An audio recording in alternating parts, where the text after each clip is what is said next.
Ako po si Ray Marcel Lora, ang operator dito sa DT Dumaguete.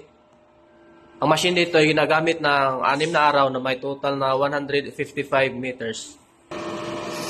Ito naman yung printer head. Last palit ko ng printer head ng white is noong August 2023. Ito naman yung capping na may 70% good condition pa po.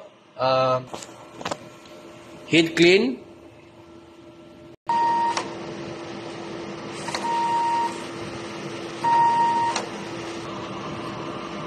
Punasan ng wiper pagkatapos mag-head clean. At nozzle test.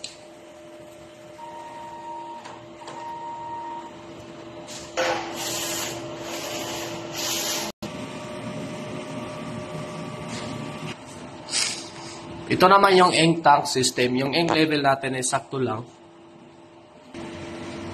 Ito naman yung waste tank area. Last disposal po kanina. Ito naman yung EVR.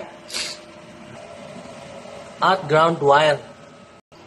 Ito naman yung stock ko na SIM YK. White ink. DTF powder. At DTF film. Ito naman yung consumable monitoring ng Cyan. Magenta,